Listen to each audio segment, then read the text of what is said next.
Hello বন্ধুরা, মোহনলাল স্যারের নতুন মুভি এসছে L2 এম্পুরান। তো L2 মানে হচ্ছে লুসিফার 2, আর এম্পুরান মানে হচ্ছে গড, মানে ভগবানের কিছুটা নিচে এবং রাজার কিছুটা উপরে, মানে ভগবান এবং রাজার মধ্যিখানের অবস্থান হচ্ছে মোহনলাল স্যারের, মানে এম্পুরান। তো এখানে L2 মানে হচ্ছে লুসিফার 2। লুসিফার যদি আপনি ফার্স্ট পার্ট না দেখে থাকেন তাহলে এই মুভিটা আপনার বুঝতে অসুবিধা হবে না, কিন্তু ফার্স্ট পার্ট দেখলে আরো বেশি ভালো লাগবে। এখানে এই যে লুসিফার 2তে আমরা দেখবো জায়েদের একটা ঘটনা। জায়েদের রোল অভিনয় করছে সুকুমারন, মানে হচ্ছে পৃথ্বীরাজ সুকুমারন। পৃথ্বীরাজ এই জায়েদের রোলটা করছে। তো তার রিভেঞ্জের স্টোরি এখানে দেখবো। তো তার ব্যাক স্টোরি দেখানো হয়। সে যখন ছোট ছিল খুব ব্রুটালি একটা দাঙ্গা এখানে চলছিল এবং একটা হিন্দু যে খুব পাওয়ারফুল তাকে সমস্ত মুসলিমদের তার ঘরে আশ্রয় দিয়েছিল। কিন্তু বলরাজ সেখানে যাবে এবং ওখানে ওদের সমস্ত ফ্যামিলি মেম্বার থেকে শুরু করে যারা আশ্রয় নিয়েছিল সবাইকে মেরে দেবে। কিন্তু সেখান থেকে জায়েদ শুধু বেঁচে যাবে। তার রিভেঞ্জের স্টোরি, সে বেঁচে গিয়ে তারপর সে একটা খারাপ সংগঠনের পাল্লায় পড়বে এবং সেখান থেকে তাকে বাঁচাবে মোহনলাল স্যার, এবং তার মোহনলাল স্যারের কাছে সে থাকবে এবং মোহনলাল স্যার তাকে বলে সে কি হতে চায়। তো সে বলে সে রিভেঞ্জ নিতে চায়। তো 23 বছর পর সে রিভেঞ্জ নেবে। তো এই হচ্ছে মুভি স্টোরি। এবার প্রথমেই বলি নেগেটিভ পয়েন্ট আর পজিটিভ পয়েন্ট বলবো। নেগেটিভ পয়েন্ট হচ্ছে মুভির লেন্থ, 3 ঘন্টা লেন্থ। এখানে মোহনলাল স্যারকে দেখানো হয় ক্যামিওই বলা যায়, মেরে কেটে হয়তো আধ ঘন্টা দেখানো হয়। তো যখনই মোহনলাল স্যারের এন্ট্রি দেখানো হয় স্লো মোশনে দেখানো হয়, 5-6 বার যখনই এন্ট্রি দেখানো হয় স্লো মোশনে দেখানো হয়। এবং গোটা মুভিতে একটা জিনিস খুব খারাপ লাগলো, যখনই কোনো সিন হচ্ছে বা কোনো ডায়লগ হচ্ছে, একটা মেন পয়েন্টের ডায়লগ হচ্ছে, সবার মুখের এক্সপ্রেশন দেখানো হচ্ছে, যেটা আমরা সিরিয়ালে দেখি, যেটা সত্যিই খুবই ডিসঅ্যাপয়েন্টেড এই মুভি থেকে।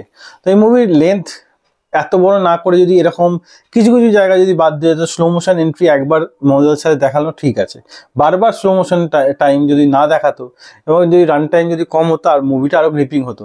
মুভিটা ঠিকঠাক, মানে প্রথম 25 মিনিট বা আধ ঘন্টা দারুণ লেগেছে, খুব ব্রুটালি দেখানো হয় এবং যেটা এক্সপেক্টেড এই মুভি থেকে, সেটা নিয়ে কোনো অসুবিধা নেই। কিন্তু তারপর গোটা এই 2.5 ঘন্টা মুভিটা এইটা পুরোটা কেটে 1.5 ঘন্টা করে যেতে পারতো, এত স্লো মোশন বা সবার মুখ দেখানো হয় সেই জন্য। আর এখানে একটা রাজনীতির তারকা দেখানো হয়, সেই রাজনীতির তারকাটা এতটাই স্ট্রেচ করেছে, যদি একটু কম দেখানো হতো কোনো অসুবিধা হতো না।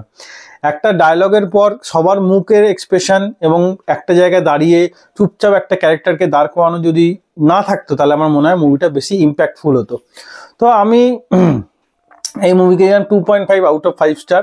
ভালো লেগেছে মুভিটা, অবশ্যই ভালো, কিন্তু রান টাইম 2 ঘন্টায় এটা শেষ করা যেতে পারতো। এতটাই বেশি, মানে কিছু কিছু জায়গা খুব খারাপ, মানে একদম স্লো করে দিয়েছে মুভিটা। কিন্তু হ্যাঁ, প্লাস পয়েন্ট হচ্ছে মোহনলাল স্যারের অভিনয়।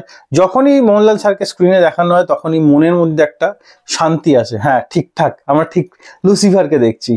তো পার্ট 1টা আরো বেশি ইম্প্যাক্টফুল ছিল, বা পার্ট 1টা আরো বেশি ভালো ছিল পার্ট 2 এর থেকে। যদি পার্ট 1টা না দেখে থাকেন লুসিফারে অবশ্যই দেখুন, আরো বেশি ভালো লাগবে। তো এখানে লুসিফার 2 ভালো, আমি খারাপ একদমই বলছি না, কিন্তু যদি ওই স্ট্রেচফুল বা রাজনীতির তারকাটা যদি একটু কম দেখাতো তাহলে আমার মনে হয় বেশি ভালো হতো। আর একটা মাইনাস পয়েন্ট, এই মুভির মধ্যে লাস্ট সিনে দেখানো হয় বলরাজকে মেরে দিচ্ছে, ঠিক আছে, কিন্তু এতটা ইজি ভাবে মেরে দিচ্ছে আর এতটাই প্রিডিক্টেবল যে চিন্তার বাইরে। পুরো স্টোরিটা খুবই লাস্টের দিকে একদম খুব প্রিডিক্টেবল হয়ে যায় বলে মুভিটা সেইভাবে ইম্প্যাক্ট ফেলতে পারে না আমাদের মনে। আর দর্শকের সঙ্গে যে একটা ক্যারেক্টার বিল্ড আপ, সেই জায়গাটা এই মুভিটা মুখ থুবড়ে পড়েছে, সেই জায়গাটা খুবই স্লো।